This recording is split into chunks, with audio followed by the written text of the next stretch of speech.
Good afternoon.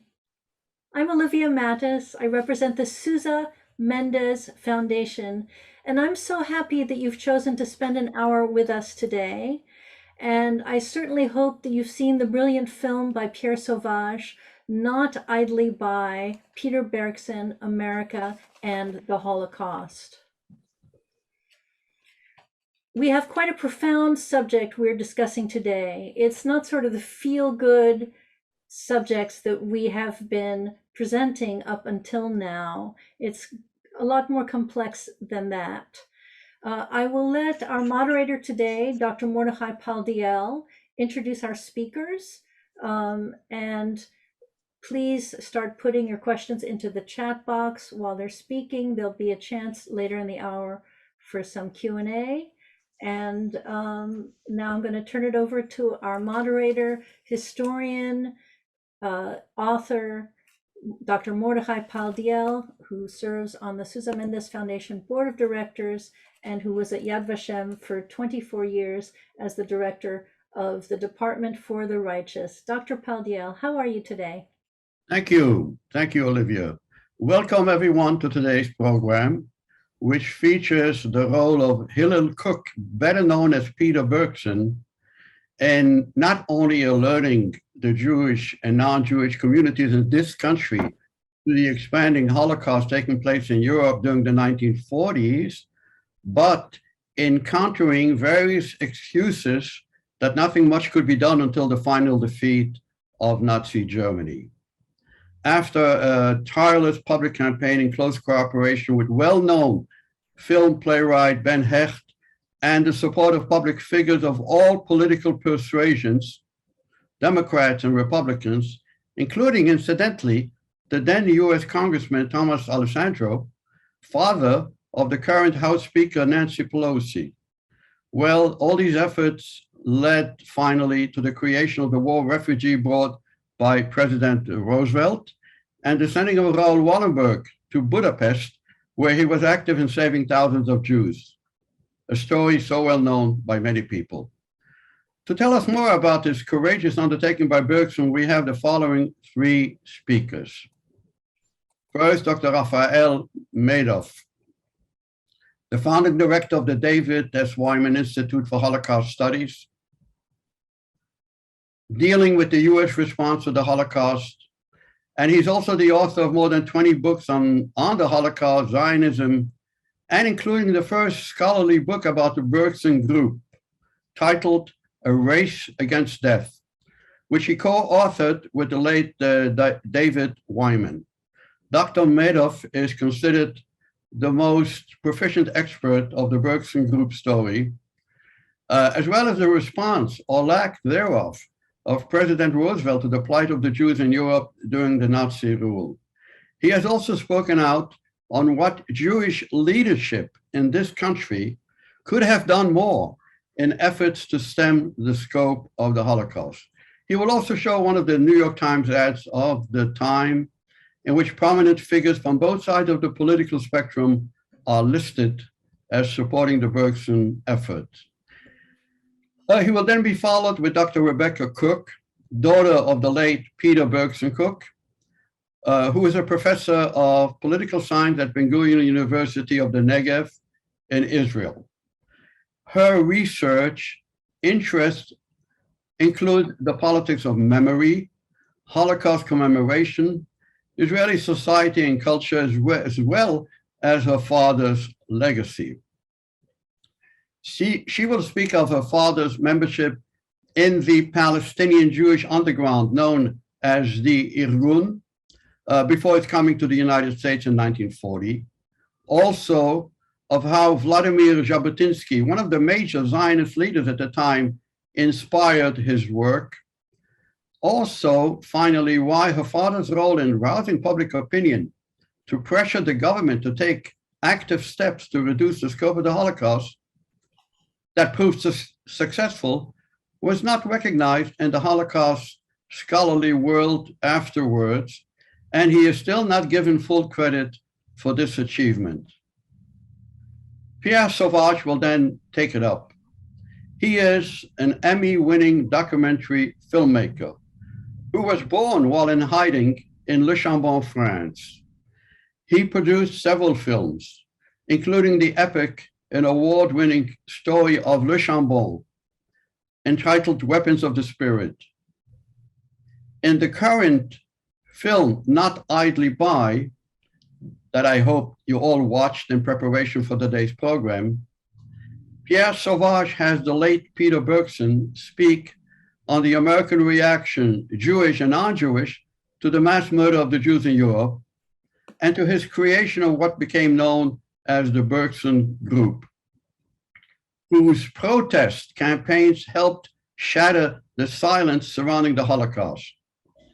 Prominently featured in that film are also extended excerpts from the legendary 1943 gala production by Ben Hecht and Weill, We Will Never Die, that was staged at Madison Square Garden and other venues. Pierre Sauvage, I have to mention, is currently also producing a film on Varian Fry, the first American to be honored with the righteous title by Yad Vashem. Well, Dr. Medoff, you're the first, and the floor is all yours. Thank you, Mordecai, and thank you, Olivia, for inviting me to take part in today's panel discussion. My work at the David S. Wyman Institute for Holocaust Studies largely focuses on the story of the abandonment of the Jews. And the Institute is named after the late Professor David Wyman, who wrote the definitive work on America's response to the Holocaust, the abandonment of the Jews. But there's another side to the story of America's response. And therefore, part of the work of the Wyman Institute has been to focus on the minority of Americans who did speak out and did try to bring about an American action to rescue Jews from the Nazis.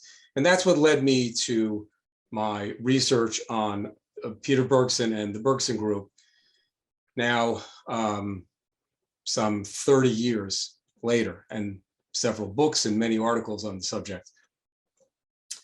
In my remarks today, I want to address a common myth about the Bergson Group, a popular misconception that has arisen and which has distorted some of the public debates and discussions about the Bergson Group and its impact in the years following, the debates that took place in the years following the Holocaust.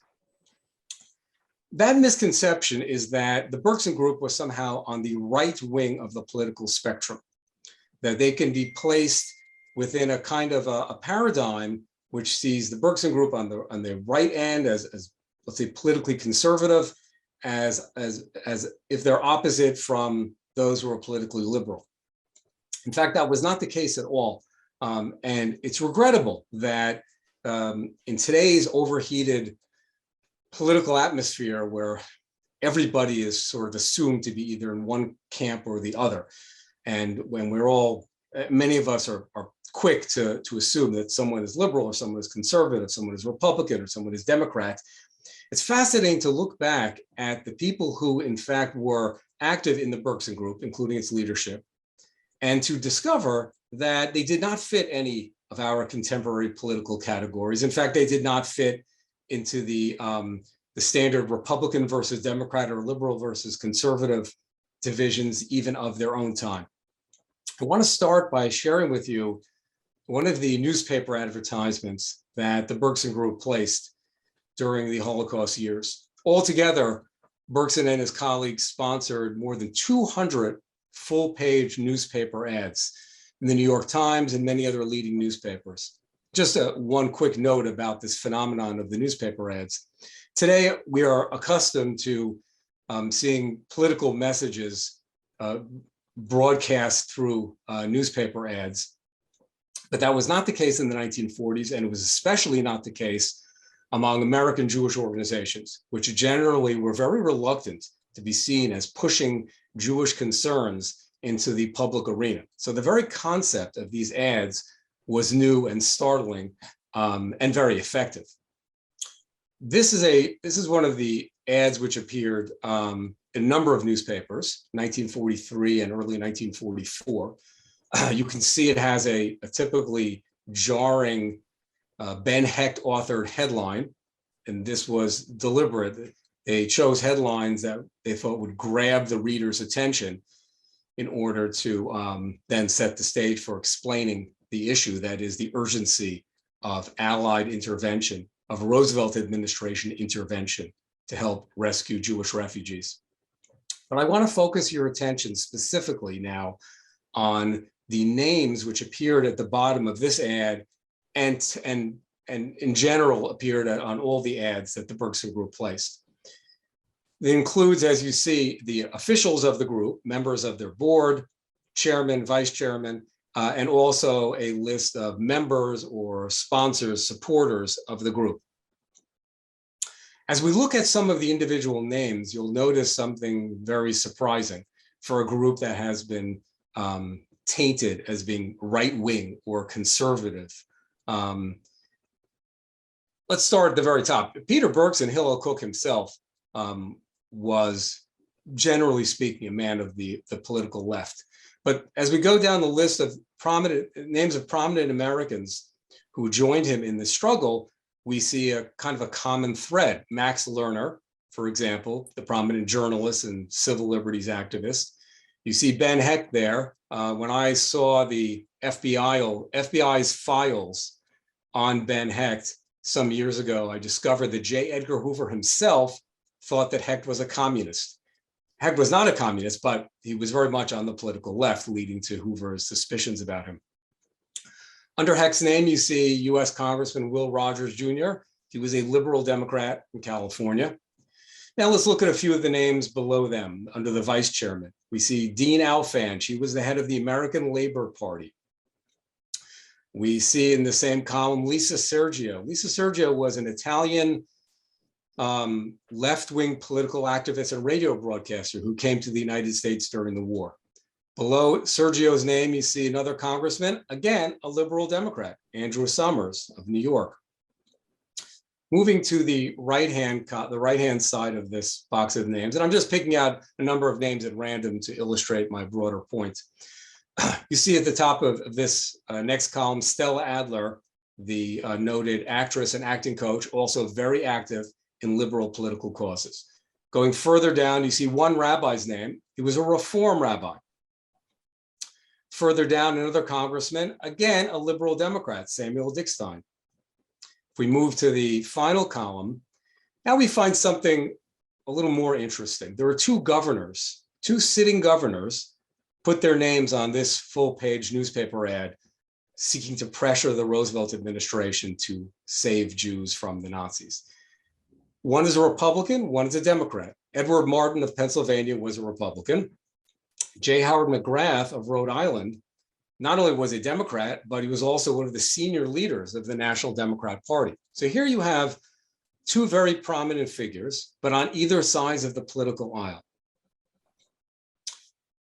And this is the point that I want to underline here as we reflect on the nature and impact of the Bergson Group and the debates surrounding it. Peter Bergson understood that for a cause, for a political or social cause, to gain the interest of the government, of the Roosevelt administration, he needed to demonstrate that there was a broad range of support among the American public.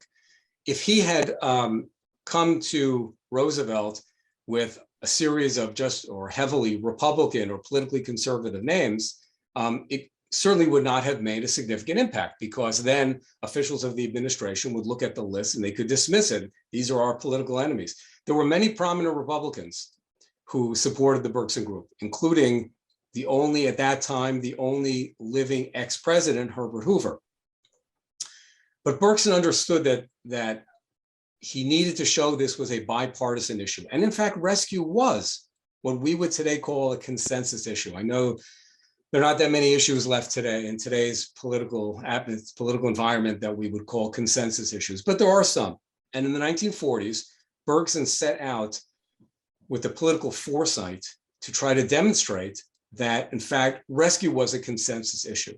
So that when Roosevelt administration officials, including the president himself, picked up their morning newspaper and they saw an ad from the Bergson Group, demanding the rescue of the Jews. And they looked down to see, well, who is this group? Who are the supporters? What they saw were prominent Republicans and prominent Democrats. Now, arguably, the Democrats, the names of Democrats that appeared on the ad probably made a greater impression on the administration, since these were the president's own political allies. And this was indeed something of a coup that Peter Bergson and his colleagues were able to pull off, that they were able to recruit so many prominent Congress members who were members of the president's own political party to be willing to, in effect, challenge the president, a very popular president, in the middle of a world war.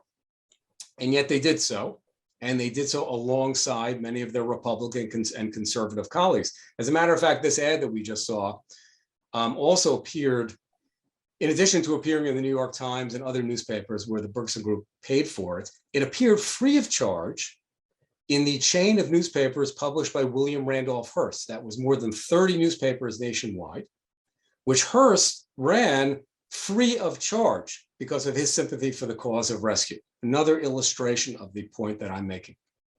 Now, in narrow political terms, especially within the Jewish community,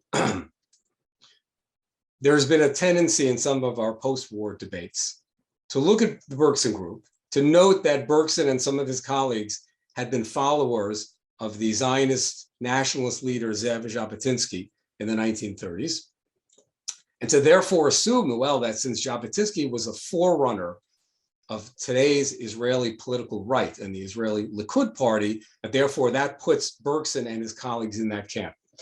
But in fact, as we can see from the names that appeared on their ads, that was not at all the case. The Bergson Group's activities did not fit into that narrow categorization of Likud versus labor, of right wing versus left wing. The Bergson Group and the cause of rescue were truly a cause which transcended narrow political categories at that time, and which should, by all rights, transcend narrow political categorizations in our own time. With that, I'd like to turn the microphone over to my friend and colleague, Professor Becky Kook, with whom I've had the honor to work for many years in the David Wyman Institute for Holocaust Studies, in fact, from our earliest days. Becky? Thank you, Rafi. Thank you very much. That was a wonderful talk. It was very interesting, and it's actually a really good lead-in to the things that I have to say. So first of all, good evening to everyone. I want to thank you all for attending this event, and special thanks, of course, to the Sousa Mendes Foundation for organizing this important event and for inviting me to speak to you today. Aristide de Sousa Mendes was a great hero. His heroic actions saved many, many lives, and his story serves as a model for us all. Relevant today, perhaps more than ever. However, not many people remember him and his actions, but due to the activity of this foundation and to Olivia Mattis, his memory is retrieved and celebrated as it should be. So while it's always wonderful and special for me to speak about my father, it's a special honor for me to speak about my father, Hillel Kook, in this forum, because my father, like Sousa Mendes, is also a forgotten hero. It's an interesting, although maybe kind of disturbing notion that the great rescuers of World War II, and perhaps of all conflicts, are less memorialized than are the perpetrators. Probably for deep psychological reasons, we focus on the evil rather than the good. So the rescuers are often, very often forgotten until someone, a film director, a family member, initiates their memorialization. My father, despite all that he achieved, remains, particularly in Israel, where he lived, for whom he fought his entire life, a forgotten figure. He's been written out of their, ours, my collective memory. He's not taught in Israeli classrooms, there's no streets named after him, and he's not commemorated in Yad Vashem, Israel's official memorial for the Holocaust. And as someone who's been studying collective memory for many years, I kind of get it. I get the logic of this forgetfulness. As Rafi said, Hillel Kook was unconventional. He never fit neatly into established categories. Not political, not cultural, not national. He was an independent thinker, he was a strong man, and he was not afraid of speaking up and speaking truth to power. And I grew up with the reverberations of memory and forgetfulness. As a young girl growing up in Israel at home, my father was a hero. I heard stories of his activities, of the pageants, the marches, the opposition, of the conflicts on all sides. But outside of the home, few knew about my father. And those that knew had heard things about him that were diametrically opposed to the knowledge that I had grown up on. The reasons behind my father's erasure from history are many and complex. But from this, my own personal experience, I learned a lot about the political nature of collective memory. And I'd be happy to speak more at length about this later on. But what I was asked to speak about briefly today was my father's background, how he came to be Hillel Kook, how he came to be the person he was, capable of speaking up so bravely. I'll mention 3 formative stages that I've kind of identified in his development prior to his activity during the Holocaust, his upbringing in Palestine, his experiences of founding the Irgun, and his relationship with Jabotinsky. And maybe I'll be able to provide for you a fuller, perhaps more personal image of the man. Okay, so Hillel Kook was born in Lithuania in 1915. In 1924, he traveled with his family to Palestine. His father was Rabbi Dov HaKohen Kook. His mother was called Rivka, and I'm named after her. And he was the youngest of 8. Sadly, they both passed away before I was born. I'm told that my grandmother used to say, God gave me 8 children, 4 boys and 4 girls. 4 will dedicate their life to God, and 4 to the betterment of man. And indeed, out of the 8, 4 were men and women of science, and 4 were men and women whose lives were dedicated to religious practice and to God. My father was supposed to be a rabbi. He was an Ilui in the yeshiva, but current events and politics took over. Nonetheless, I like to think that my father was a rabbi of sorts, however, a different kind. When my father and his family arrived in Palestine, they settled in Jerusalem close to their father's brother, the by then already renowned Abraham Isaac HaKohen Kook, soon to be first chief rabbi of Palestine, and was especially known as the founder of religious Zionism, the first to mediate between Jewish nationalism and Jewish faith, to enable acceptance on each side. Rabbi Dov, though less famous, was known as an exceptionally kind, accepting, and inclusive rabbi and a wonderful teacher. So the first stop, if you like, on the journey of my father's development was close to home, the influence of these 2 men, his father and his uncle. He saw in them the epitome of humanism, intelligence, and morality. He would speak of them as men who had taught him the values of justice, of empathy, and who merged the principles of religion and modernity. They were builders of bridges, not fanatics. And indeed, my father was first and foremost a humanist. He was deeply moral. He was deeply devoted to both to his own community and to the community of mankind. And I think that his ability to bridge between the ties of community and the ties of mankind were what provided him with the ability to speak not only to Jews, but to the wider American community, to speak out and to declare about the Holocaust. This is not a Jewish problem, it is a human problem. The second stop, if you like, on this journey began when he was a student at his uncle's yeshiva, Merkaz Harav. It is here that Hillel met David Raziel, who would become my father's hero. Raziel took the young Hillel under his wing and recruited him to the Haganah. Shortly after that, together they established the Irgun. As you all know, the Irgun was one of the underground movements established in Palestine as a self-defense group in response to Arab violence against Jews, and later on became a spearhead in the struggle against British rule in Palestine. For Hillel, this was very important and very, very formative. He saw the Irgun not merely as a paramilitary organization, but as a young revolutionary nationalist circle who sought to redefine Jewish identity and the Jewish condition. It is here that Hillel discovered the spirit of nationalism, the value of self-reliance, the ethical significance of sovereignty and of communal identity.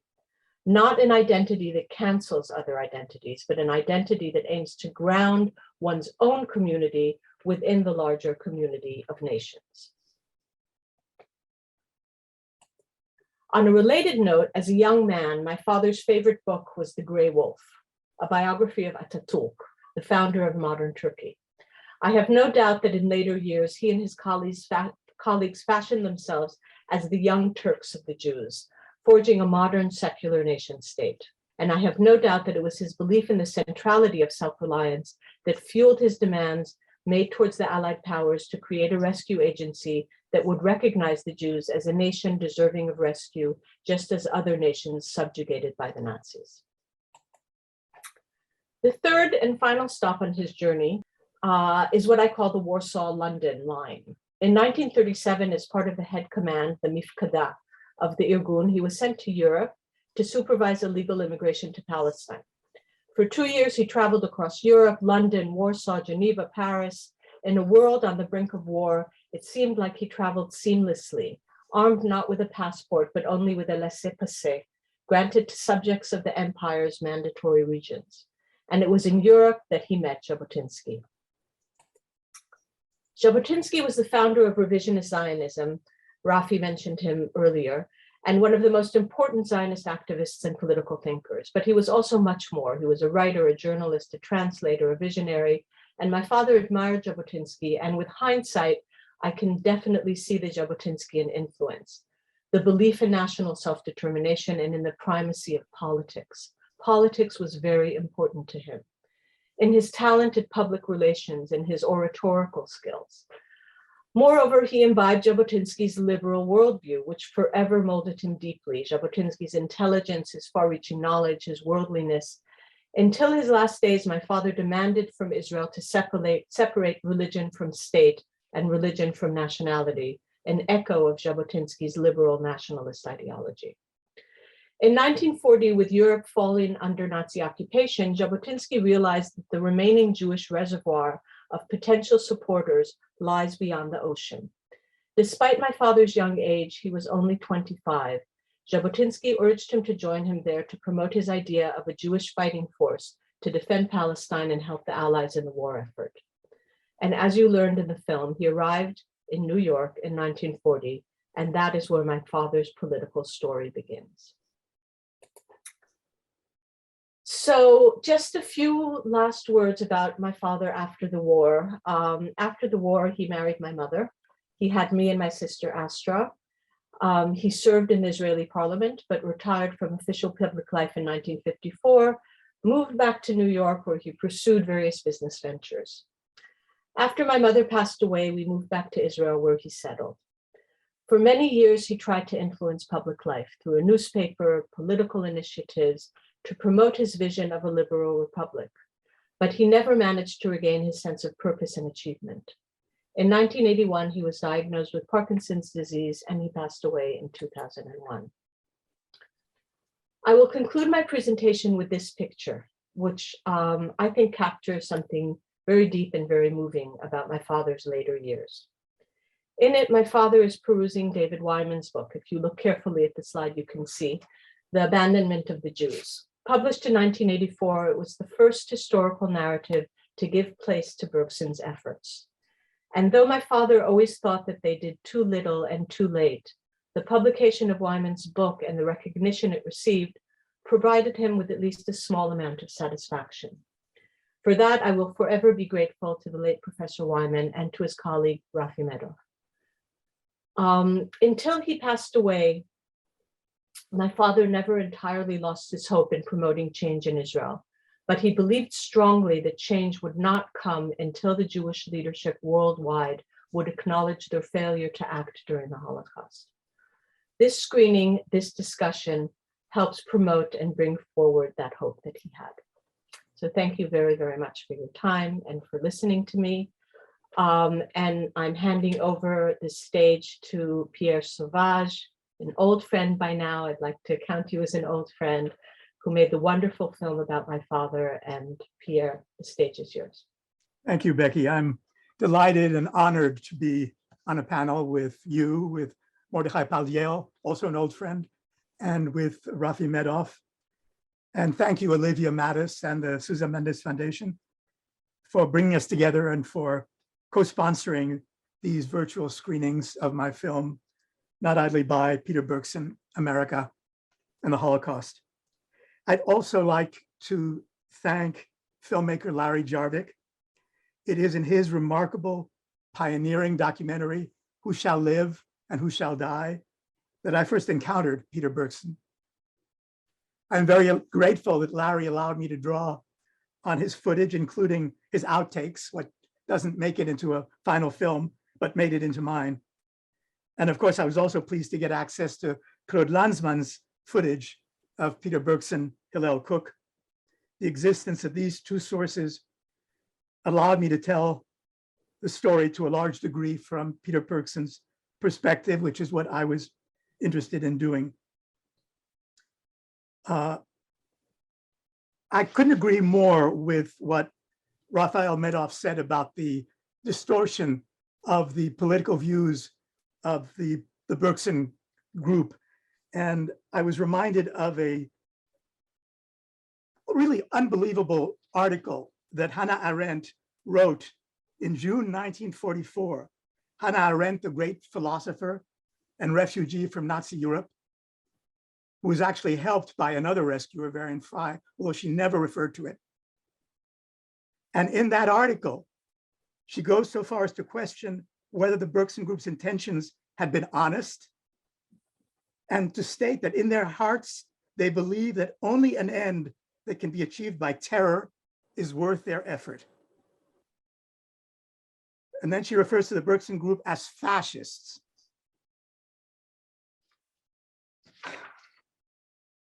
Nobody has probed this yet.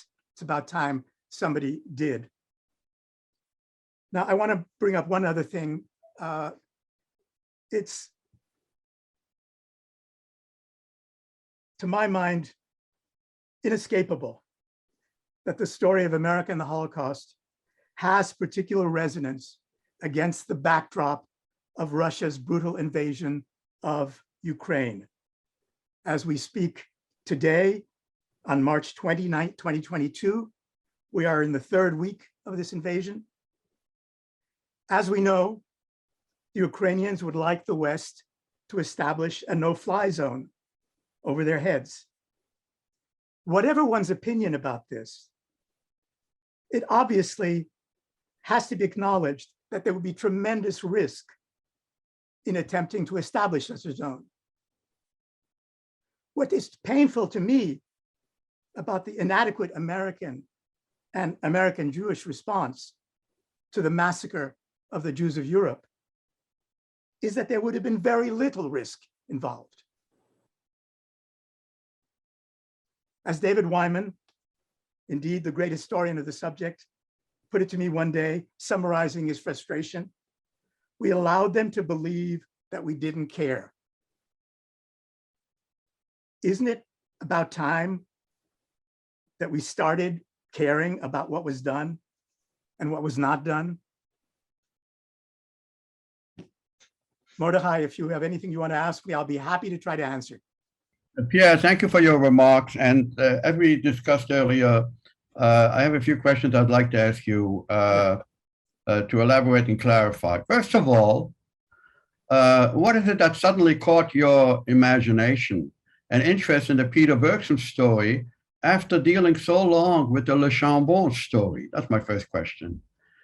And then how do you evaluate Bergson, who was originally sent by Jabotinsky to pitch for a Jewish army to fight against the Germans, and suddenly he switched to launching a campaign to try to do something to stop the Holocaust?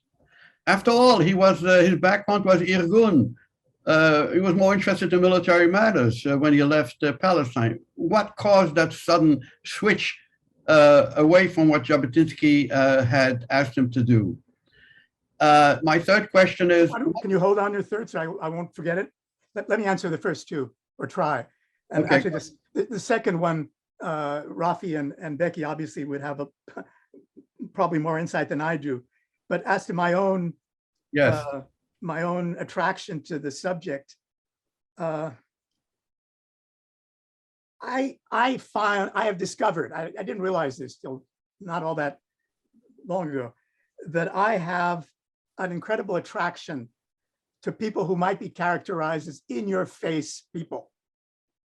People, and every one of the main characters I've dealt with has that characteristic, whether it was Pastor André Trocmé of Le Chambon-sur-Lignon, whether it was Varian Fry, about whom his widow told me that he said what he meant and he meant what he said. And certainly Peter Bergson, Hillel Kook, about whom the same can obviously said. Even in my there's a line that comes back to me from my very first major documentary, which was Yiddish, the Mother Tongue.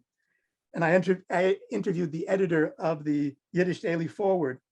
And he said in 1979, survival doesn't depend on numbers. It depends on determination.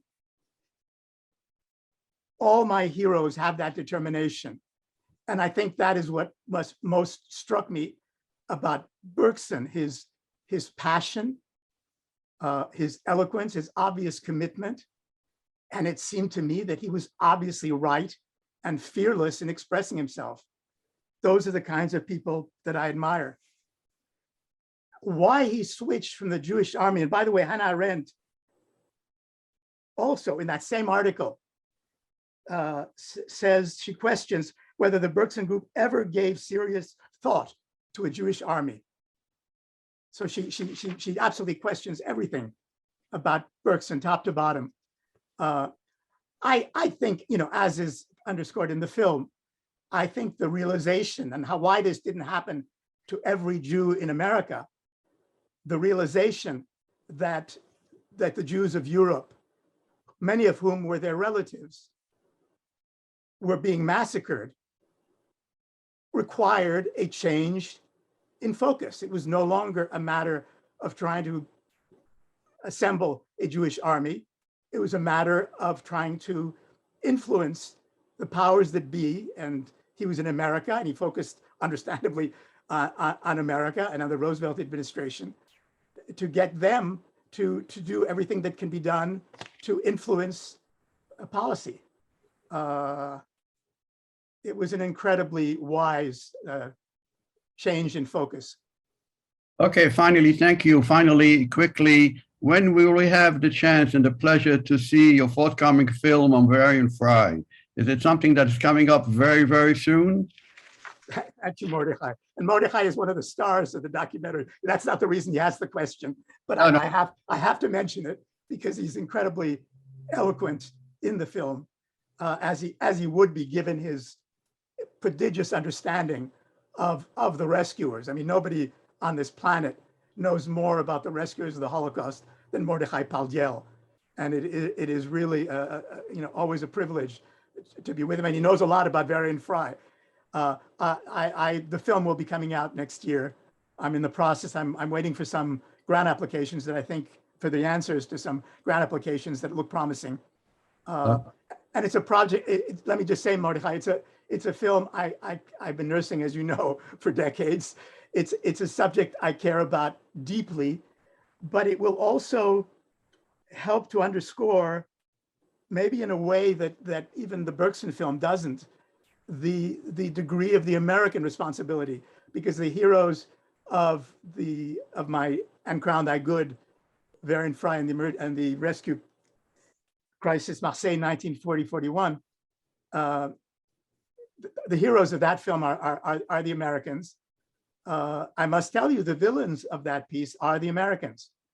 The Americans who never looked upon Varian Fry as anything other than a troublemaker, did everything they could to impede his efforts, ultimately got him kicked out of France after he had helped to save, he and a group of people helped to save some 2,000 people. So it's a very important subject. And we were talking earlier about the fact that Peter Bergson is astonishingly, ridiculously obscure to most of us. Well, the same can be said of Varian Fry. Here was this great American hero, and we know little about him. I'm convinced that we know little about him because it makes us uncomfortable to focus on those people who did something, because it underscores all that was not done. My wife once said something that I thought was really very well said.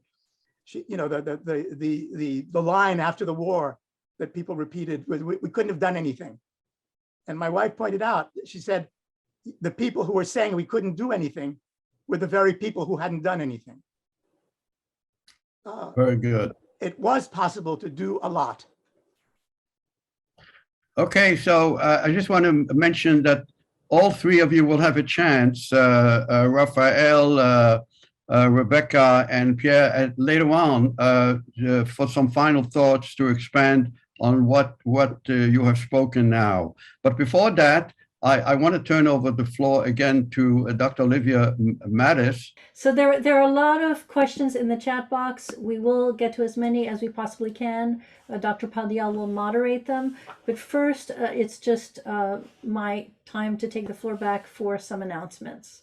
So first, let me point out that we have a survey that's been circulated that I hope you all received, and if not, you'll receive it after today's program, asking you to comment on the foundation, what you like, what you think we could do better, where you see we should put our focus in the future. Hopefully there will be a future after the pandemic. We can do in-person events again, and we would love your input, so please, I do urge you to fill out the survey. Today is the final program of our winter series that has been going since the beginning of January. We're now going to take a pause until April 24th after Passover.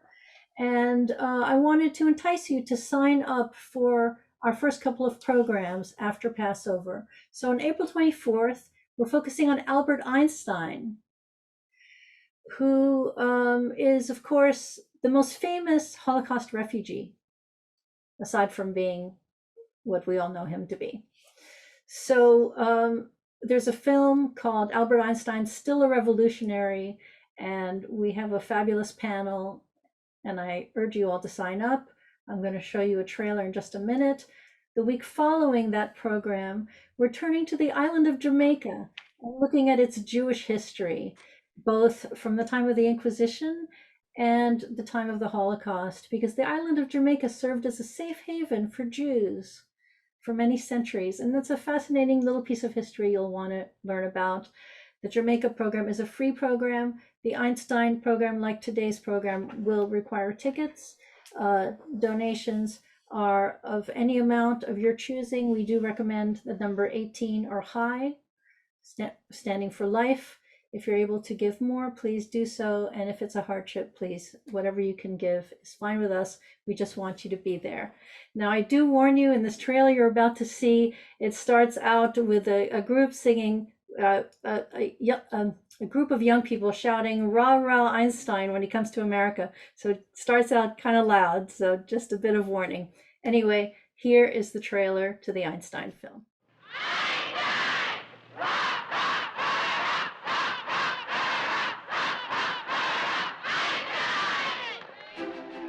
When Einstein came to America, there were parades in several places. He was the first intellectual pop star. People go out into the streets to greet him. He's a big celebrity. Everybody knows what Einstein looks like. Albert Einstein not only pioneered new strategies, new ways of looking at the heavens, not only did he open up new pathways by which we can oppose fascism, he also was at the forefront for the struggle for racial equality in the United States. At times like this, one realizes what a sorry species one belongs to. Einstein deeply regretted eventually writing the famous letter to FDR. He thought that it was very instrumental in setting up the Manhattan Project. Mr. Wells talks about this being cruel and reckless. He was just baiting. He has been baiting Mr. Cohen here for hours. He not only spoke out against the blacklist, but encouraged younger people to do the same. Ever since Einstein was very little, he was a revolutionary. Einstein did not want to go into the German army, and so he became a draft dodger. He was politically unconventional. I mean, his taking a stand on the First World War already was an extremely courageous thing for someone to do. He was opposed to the establishment of a Jewish state. He had advocated vociferously against it for decades. It seems I belong to that group of people whom the radical right planned to assassinate. He co-signed a letter to the New York Times in which he protested the visit of Menachem Begin to the US and called him a terrorist leader. The picture of Einstein that gets presented by so many Einstein specialists as, yes, he was absolutely brilliant, but he was this sort of childish, sad fool, is actually a way of undermining, dare I say, castrating him. Yes, I'm an old revolutionary. Politically, I'm still a fire-spewing Vesuvius.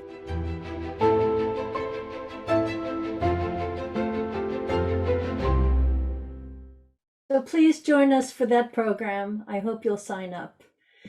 Now, Mordecai has asked me to pull the questions out of the chat box. I will do so. I will direct them to Mordecai, who then will distribute them as he sees fit. So let me send you two questions right off the bat. First question is, why did Peter Bergson, Hillel Kook use two different names? And the second question is, what do Stephen Wise's family and supporters think of his vilification by Peter Bergson in this documentary? So about the two names, we already discussed that. I think Becky Kook mentioned that he changed his name when he was in Poland and so forth. So I think we answered that. About the Bergson and Stephen Wise, I think there's no other person than Rafael Medoff that can answer that question. What was the source of their conflict, and what was the background, and what was the reason for that? So Rafi, please. I would not characterize Peter Bergson's assessment of Rabbi Stephen Wise as vilification. I would say that it reflected genuine political and strategic differences that the two men had during the 1940s. Rabbi Wise favored a very cautious approach. He had a relationship with President Roosevelt, which he cherished. And Rabbi Wise strongly opposed American Jews publicly challenging the Roosevelt administration's policy toward Jewish refugees. Peter Bergson, Hillel Kook, was an outsider. He was not an American Jew. He was not an American Jewish leader. He came to the United States on a mission of urgency, which was to try to save the Jewish people, broadly speaking. As we've noted, in the period before the Holocaust, 1940, 1941, his focus was on the importance of creating a Jewish state, a Jewish army, getting Jews to Palestine from Europe. After the verification reached the United States, verification of the news of the mass murder of the Jews, then Bergson and his close colleagues shifted their entire focus to the need for rescue. Now, to briefly summarize it, Bergson repeatedly found himself challenged, criticized, denounced by Rabbi Wise and others in the established Jewish leadership. And Bergson naturally felt that Wise's criticism and interference was unfair, and more than unfair, because it was a life or death emergency. And Rabbi Wise was often mired here in petty disputes over who was getting the most attention from the news media, who was testifying before Congress, who was appearing to the American public as the spokesman for the Jews. Rabbi Wise jealously guarded those titles, those roles for himself, and he deeply resented the fact that Bergson, this upstart from Palestine, was in certain ways usurping Wise's role as the preeminent Jewish leader in the United States. Now, of course, this is a much bigger topic than we can address here. I've written about it in several of my books on this subject, including most recently my book, The Jews Should Keep Quiet, Franklin D. Roosevelt, Rabbi Stephen S. Wise, and the Holocaust. But suffice to say that the debate between Bergson and Wise, the clashes between Bergson and Wise, reflected very real and burning issues in the Jewish community in the 1940s. How public should Jews go with their protests? To what extent should American Jews publicly challenge a popular president in the middle of a war? Was it in fact dangerous? Would there be anti-Semitic pogroms if American Jews pushed their concerns too much to the fore? These were very urgent questions. They went straight to the heart of American Jewish political strategy during the Holocaust years. And Bergson in the film reflects on them, remembering rather vividly and in critical tones, but remembering what that debate was like. Now, Rabbi Wise passed away in 1949, so he was not available for interviews in these later films. such as the one by Lawrence Jarvik that Pierre mentioned, or Pierre's film, or other films that have been made on this subject. So we know Rabbi Wise's perspective from his autobiography, from his correspondence, from what historians have written about him. And we know Bergson's perspective from what he did at the time and from some of these fascinating post-war interviews. So people want to know about the repercussions of the stagings of We Shall Never Die. In other words, did anything grow out of that? Any public movements, anything that can be spoken about? Well, it's of course Pierre Sauvage will talk about this because he has portrayed it in his film, Not Idly By. It was a gala in Madison Square Garden. Attended, people were standing outside, and then it went to the Hollywood Bowl, and it went, I believe, to Washington, and Eleanor Roosevelt herself attended, and she was quite moved by that. But Pierre, you want to add something on that? Go ahead. What we know is how well these performances were attended. That's mentioned in the film, that they thought they'd have 20,000 people at Madison Square Garden, and they sold out so quickly that they decided to have a second performance that evening. And I'm stunned at how eloquent that pageant is. Now, it has a lot of material that is now dated. Any filmmaker, his primary responsibility, he may have a responsibility to history, but he has a great responsibility to his film. And I do not, this is not an accurate representation of the whole pageant, and it is edited together, but I'm just stunned by its eloquence. But the question was really, what did people do after that? And I don't know that there was any sea change. And by the way, I'd like to say one thing. I bow to no one in my admiration of Albert Einstein. However, there is no record of Einstein ever picking up the phone and calling President Roosevelt, who would have taken that call. Einstein was a person of titanic significance in America and throughout the world, and saying, Mr. President, you've got to do something for the Jews of Europe. He was involved in refugee efforts, but this, to my knowledge, he did not do. And I think that is a measure of how apathetically we responded to the crisis. Very well said, Pierre. Olivia, continue, please. Yes, this is a question for Professor Kook. Someone would love to understand from you why you think your father's actions were not recognized and celebrated as they deserve to be. Was it because it shines a light on the passivity and failure of Jewish leadership at that time, or was there something else at play? Well, I think that, Pierre mentioned it, and I think Rafi mentioned it as well. I think that that's definitely a big part of it. I think that when we focus on people who acted and responded, it forces us to think about the context in which they responded and acted, and it forces us to rethink perhaps previous notions that we had about prominent leaders and people we had respected perhaps and believed in, and why they failed so miserably to act. So I think that that's definitely part of the reason. I think that there are probably different reasons at play in Israel and in America. I think that the commemoration of my father and the Bergson Group in those efforts is probably doing a little bit better in the United States than it is in Israel, and that's largely in no little aspect is that due to Professor Wyman and to Rafael Medoff and to Pierre and to people who really talk about it and write about it and so on.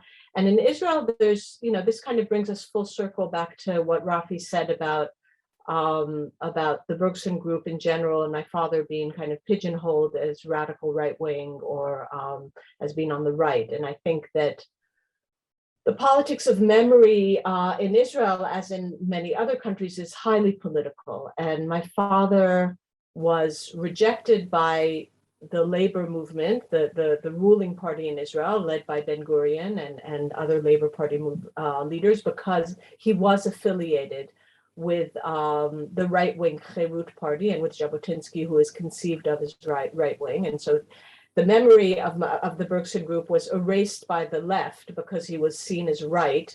But ironically and very tragically, because of his conflict with Begin and because he really does not fit into these categories, the right wing as well rejected his legacy. And so despite the fact that Israel had been ruled by the right wing for over 30 years or 40 years, they never saw a reason to adopt Hillel and the Bergson Group as heroes, as models. And so he if history is written by the victors, then the Bergson Group and my father kind of lose on both sides, right? Because he was kind of rejected by both. And so I think that probably there's a lot of politics in that answer, especially in the Israeli context.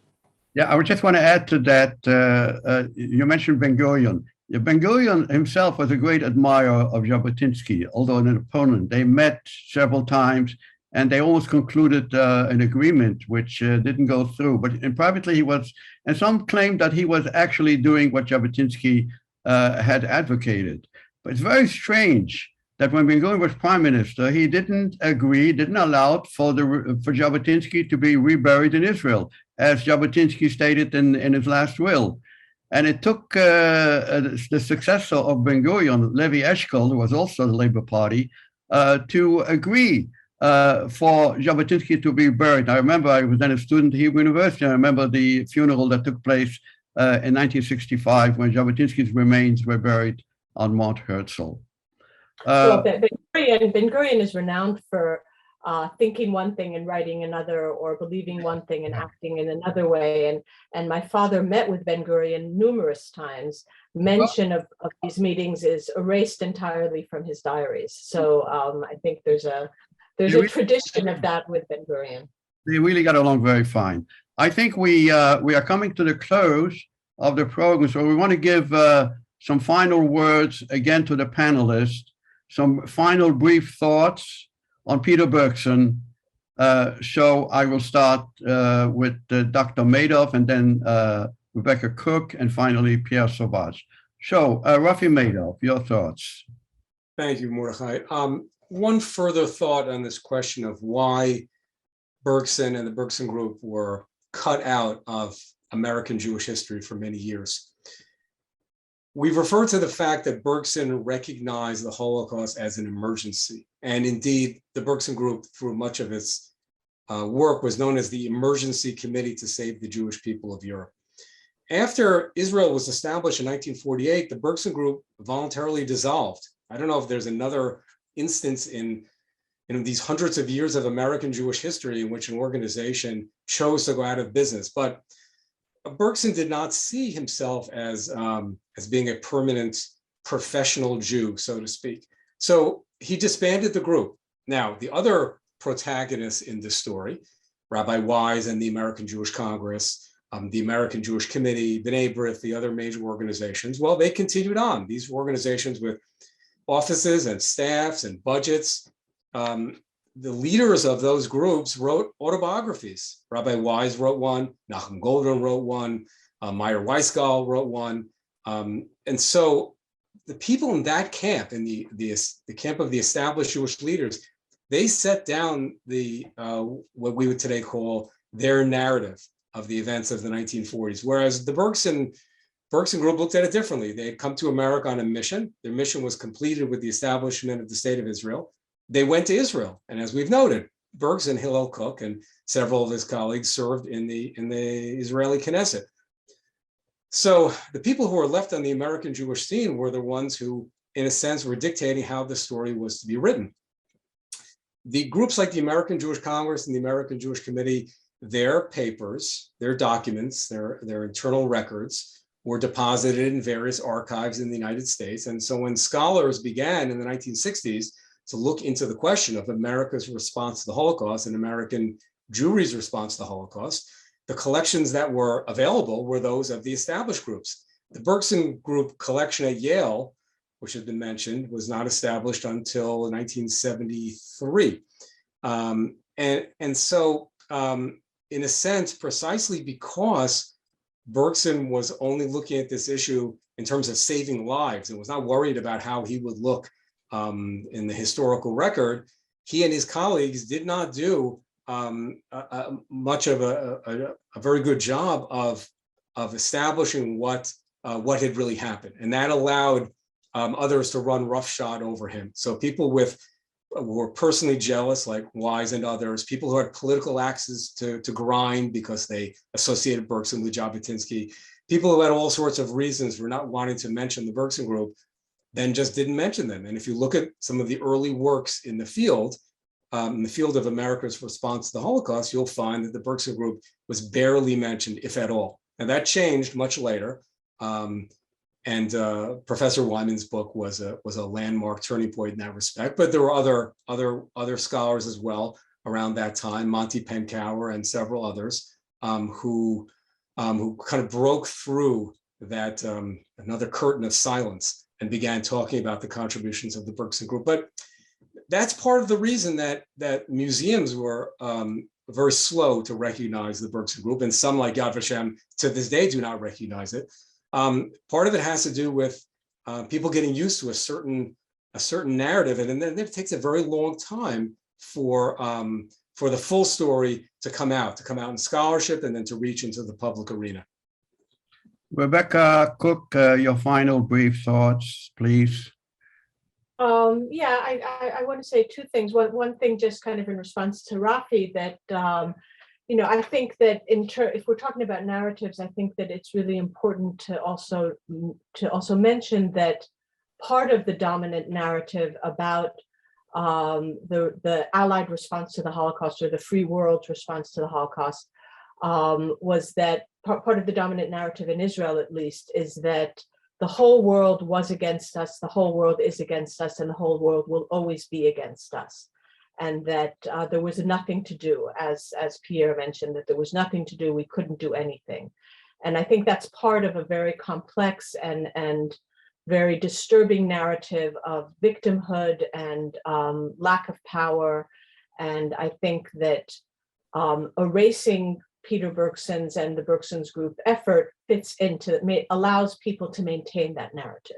There was nothing that could be done. Everyone was against us. So that's just kind of an aside. And I think that maybe I'd like to say, kind of in conclusion for my remarks, is that my father, it's true that they dismantled the Bergson Group, but my father also, for many, many years, he was not interested in history. And he always said that history is only good for what it can teach us about the present and about the future. And he was very, very dedicated and very, very taken up with Israeli issues of Israeli identity and Israeli statehood and Israeli national identity and nationalism.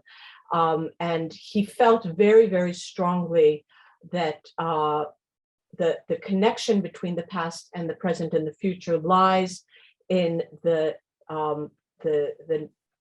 need for the American and the worldwide Jewish leadership to come to grips with their failure during the Holocaust.